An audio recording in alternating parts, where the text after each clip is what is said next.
Please subscribe the channel. ಕತೆಗಳನ್ನ ಅತಿ ಹೆಚ್ಚಿನ ಸಂಖ್ಯೆಯಲ್ಲಿ ಶೇರ್ ಮಾಡಿ, ಲೈಕ್ ಮಾಡಿ ಮತ್ತು ಕಮೆಂಟ್ ಮಾಡಿ. ನನ್ನ ಕತೆ ನಿಮ್ಮ ಭಾವ ಚಾನಲ್ಗೆ ಸ್ವಾಗತ.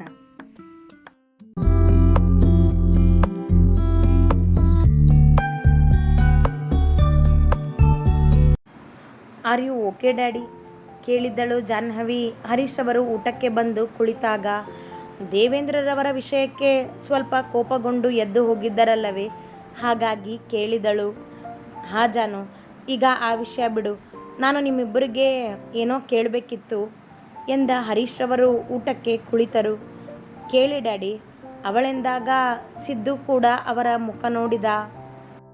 ನಾಳೆ ಶನಿವಾರ, ಸಿದ್ದುನ್ ಬ್ಯಾಂಕ್ ರಜೆ, ಹಾಗೆ ಸೋಮವಾರನೂ ಗೌರ್ಮೆಂಟ್ ರಜೆ ಇದೆ.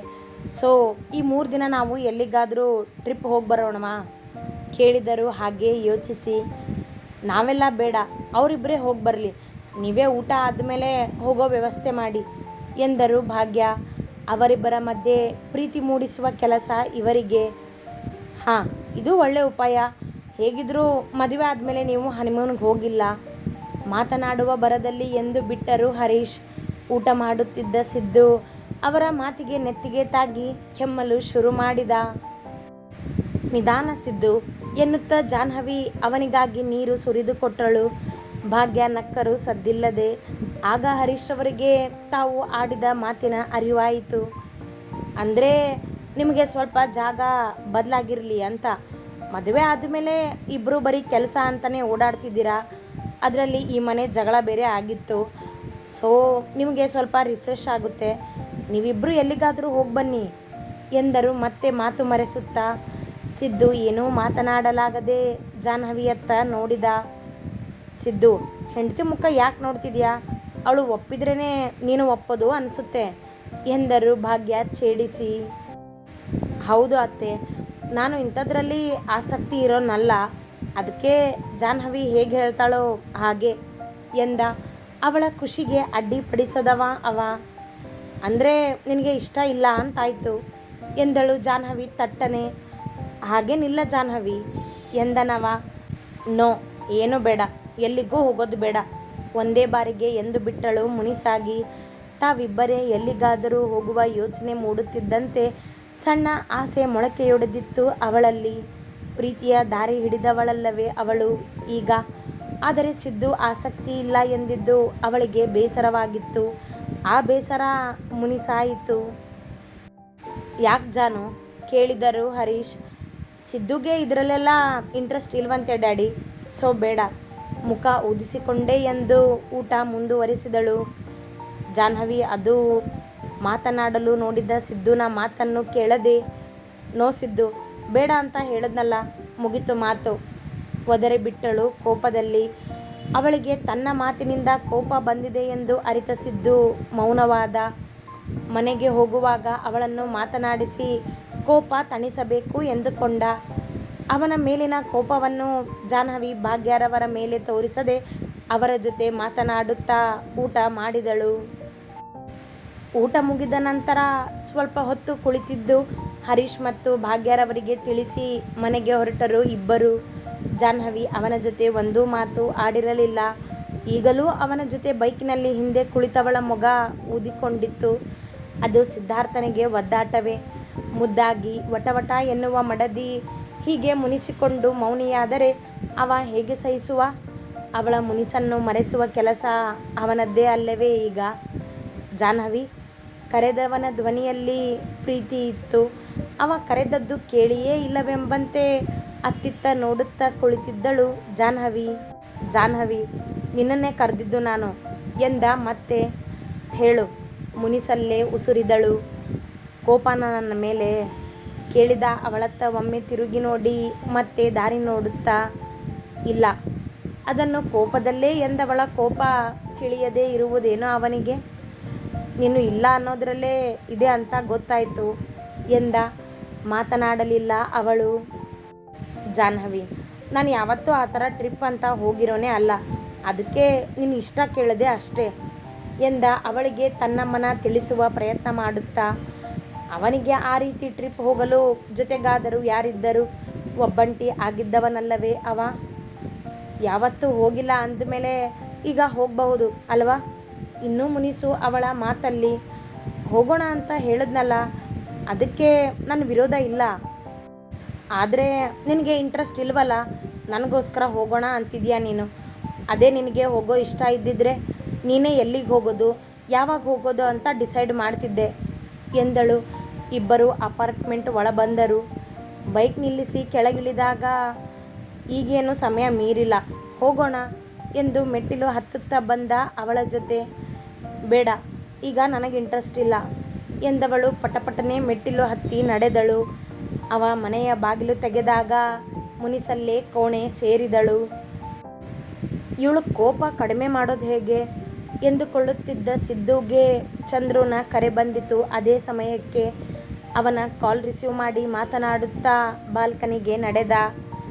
ಇಬ್ಬರೂ ಮೊದಲು ತಮ್ಮ ತಮ್ಮ ಕೆಲಸದ ಬಗ್ಗೆಯೇ ಮಾತನಾಡಿಕೊಂಡರು.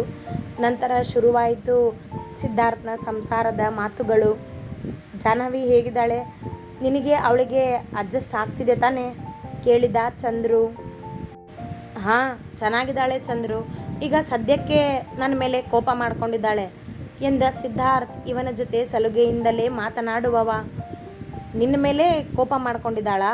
ಯಾಕೆ? ಅವ ಕೇಳಿದಾಗ ಸಿದ್ಧಾರ್ಥ್ ತನ್ನ ಮಾವನ ಮನೆಯಲ್ಲಿ ನಡೆದದ್ದನ್ನು ಹೇಳಿದ. ಅವಳು ಕೋಪ ನ್ಯಾಯವಾಗಿದೆ ಸಿದ್ದು. ಅವಳು ಗಂಡ ನೀನು, ಅಷ್ಟೊಂದು ಸುಖದಲ್ಲಿ ಬೆಳೆದವಳು ನಿನಗೋಸ್ಕರ ಎಲ್ಲದಕ್ಕೂ ಅಡ್ಜಸ್ಟ್ ಆಗ್ತಿದ್ದಾಳೆ ಅಂದಮೇಲೆ ನೀನು ಅವಳ ಆಸೆಗಳನ್ನ ಪೂರೈಸಬೇಕು ಅಲ್ವಾ ಎಂದವ. ಗೆಳೆಯನ ಮನ ಅರಿಯದವನೇನಲ್ಲ. ಆದರೆ ಇವ ಹೀಗೆ ಉಳಿದರೆ ಇವನ ಜೀವನ ಮುಂದುವರಿಯುವುದಾದರೂ ಹೇಗೆ ಎಂಬ ಯೋಚನೆ ಕೂಡ ಅವನಿಗೆ. ಅವಳ ಆಸೆಗಳಿಗೆ ನಾನು ಯಾವತ್ತೂ ಅಡ್ಡಿ ಆಗೋದಿಲ್ಲ ಚಂದ್ರು, ಅದಕ್ಕೆ ಅವಳಿಷ್ಟಕ್ಕೆ ಬಿಟ್ಟಿದ್ದೆ ಎಂದ. ಹೆಂಡತಿ ಗಂಡನ ಖುಷಿಯಲ್ಲಿ ತನ್ನ ಖುಷಿ ಕಾಣ್ತಾಳೆ ಕಣೋ. ನೀನಾಗಿಯೇ ಪ್ಲ್ಯಾನ್ ಮಾಡಿ ಅವಳನ್ನು ಸುತ್ತಾಡೋದಕ್ಕೆ ಕರ್ಕೊಂಡು ಹೋಗೋದು ಬೇರೆ, ಇನ್ನೊಬ್ಬರ ಮಾತು ಕೇಳಿ ಕರ್ಕೊಂಡು ಹೋಗೋದೇ ಬೇರೆ. ಈಗ ನೀನು ನಿನ್ನ ಅತ್ತೆ ಮಾವ ಹೇಳಿದರು ಅವಳಿಷ್ಟ ಅಂತ ಹೇಳ್ತಿದ್ಯಾ, ಅದಕ್ಕೆ ಕೋಪ ಮಾಡ್ಕೊಂಡಿದ್ದಾಳೆ ಅವಳು. ಬುದ್ಧಿ ಹೇಳುವವರಂತೆ ಜೋರು ಮಾಡಿದ. ಈಗ ಏನು ಮಾಡು ಅಂತೀಯ ನನಗೆ? ನಿನ್ನ ಹೆಂಡತಿನ ನೀನೇ ಸುತ್ತಾಡಿಸೋದಕ್ಕೆ ಕರ್ಕೊಂಡು ಹೋಗು. ಉಪಾಯ ಕೊಟ್ಟಾಗ ಸಿದ್ದು ಮಾತನಾಡದೆ ಉಳಿದ. ಕುಮುದಾಳನ್ನು ಖುಷಿಪಡಿಸಲು ಅವ ಆಗಾಗ ಊರ ಹೊರಗೋ ಅಥವಾ ಹತ್ತಿರದ ಸ್ಥಳಗಳಿಗೋ ಕರೆದುಕೊಂಡು ಹೋಗುತ್ತಿದ್ದ. ಅದು ಬೆಳಗ್ಗೆ ಹೋದರೆ ಸಂಜೆ ವಾಪಸ್ಸಾಗುತ್ತಿದ್ದರು. ಆದರೆ ಈಗ ಜಾಹ್ನವಿಯ ಜೊತೆ ಅವನ ಮನವೇಕೋ ನಾಚಿತು. ಏನು ಯೋಚನೆ ಮಾಡ್ತಿದ್ಯಾ ಸಿದ್ದು ಕೇಳಿದ ಚಂದ್ರು ಅವನಿಂದ ಉತ್ತರ ಬರದಿದ್ದಾಗ. ಏನಿಲ್ಲ, ಜಾಹ್ನವಿ ಜೊತೆ ನನಗೆ ಮುಜುಗರ ಆಗುತ್ತೆ. ರಾಗ ಎಳೆದ. ನನಗೆ ನಿನ್ನ ಮನಸ್ಸು ಅರ್ಥ ಆಗುತ್ತೆ ಸಿದ್ದು, ಆದರೆ ಅವಳು ನಿನ್ನ ಹೆಂಡತಿ ಅನ್ನೋದು ನೆನಪಿರಲಿ ನಿನಗೆ. ಹೆಂಡತಿಯಾಗಿ ಅವಳಿಗೆ ಎಲ್ಲ ಅಧಿಕಾರನೂ ಇದೆ, ಆದರೂ ಅವಳು ನಿನ್ನ ಇಷ್ಟಗಳಿಗೆ ಹೊಂದ್ಕೋತಿದ್ದಾಳೆ. ಗಂಡ ಆಗಿ ನೀನು ನಿನ್ನ ಕರ್ತವ್ಯ ಮಾಡಬೇಕು ಅಲ್ವಾ ಈಗ? ಹೌದು, ಅದರಲ್ಲಿ ಯಾವ ಕೊರತೆನೂ ಆಗಬಾರ್ದು ಎಂದವ ತಾನೇ ಸಿಕ್ಕಿಬಿದ್ದ. ಅಂದಮೇಲೆ ಅವಳ ಪಾಲಿನ ಪ್ರೀತಿನೂ ಅವಳಿಗೆ ಕೊಡಬೇಕು ಅಲ್ವಾ ನೀನು ಎಂದಾಗ ಅವನ ಮನ ಉತ್ತರಿಸಲು ಆಗದೆ ಗೊಂದಲಕ್ಕೆ ಬಿದ್ದಿತು. ಮಾತು ಮುಂದುವರೆಸಿದ ಚಂದ್ರು, ಕುಮುದ ನಿನ್ನ ಪ್ರೀತಿ ಆಗಿದ್ಲು ಸಿದ್ದು, ಒಪ್ಕೋತೀನಿ. ಹಾಗಂತ ಜಾಹ್ನವಿಗೆ ಪ್ರೀತಿ ಸಿಗಬಾರ್ದು ಅಂತೇನಿಲ್ವಲ್ಲ ಎಂದ. ಏನು ಹೇಳ್ತಿದ್ಯಾ ಚಂದ್ರು ನೀನು? ನಾನು ಕುಮುದಾನ ಬಿಟ್ಟು ಯಾವ ಹುಡುಗಿನೂ ಪ್ರೀತಿಸೋದಕ್ಕೆ ಸಾಧ್ಯ ಇಲ್ಲ ಎಂದ ಸಿದ್ದು ತನ್ನ ಮನಸ್ಸನ್ನು ತಾನೇ ಕಟ್ಟಿ ಹಾಕಿದ್ದ. ಕುಮುದ ಮೇಲಿನ ಪ್ರೀತಿನ ಮರೆತು ಜಾಹ್ನವಿನ ಪ್ರೀತಿಸು ಅಂತ ನಾನು ಹೇಳ್ತಿಲ್ಲ ಸಿದ್ದು. ಕುಮುದ ಮೇಲಿನ ಪ್ರೀತಿ ನಿನ್ನ ಮನಸ್ಸಲ್ಲಿ ಹಾಗೇ ಇರಲಿ. ಅವಳನ್ನು ಪ್ರೀತಿಸು, ಆರಾಧಿಸು, ಅದಕ್ಕೆ ಯಾರಿಂದನೂ ತೊಂದರೆ ಇಲ್ಲ. ಆದರೆ ಜಾಹ್ನವಿಯ ಪಾಲಿನ ಪ್ರೀತಿನ ಜಾಹ್ನವಿಗೆ ಕೊಡು ಅಂತ ನಾನು ಹೇಳ್ತಿರೋದು. ನನ್ನ ಮಾತನ್ನ ಸರಿಯಾಗಿ ಅರ್ಥ ಮಾಡ್ಕೊ. ಅವಳು ನಿನ್ನ ಹೆಂಡತಿ, ನಿನ್ನ ಪ್ರೀತಿ ಅವಳಿಗೆ ಸಿಗಬೇಕಾಗಿರೋದು ನ್ಯಾಯ. ಕುಮುದನ್ನ ಮರೆಯೋಕ್ಕಾಗೋದಿಲ್ಲ, ಮರೆಯೋದಕ್ಕೂ ಹೋಗಬೇಡ. ಆದರೆ ಜಾಹ್ನವಿಗೆ ಪ್ರೀತಿ ಕೊಡದೆ ಅನ್ಯಾಯ ಮಾಡಬೇಡ ಎಂದ ಚಂದ್ರು ಚೂರು ಗಂಭೀರವಾಗಿ ಅವನಿಗೆ ವಿವರಿಸಿದ. ಅವಳಿಗೆ ಯಾವ ಅನ್ಯಾಯನೂ ಆಗಬಾರ್ದು ಚಂದ್ರು.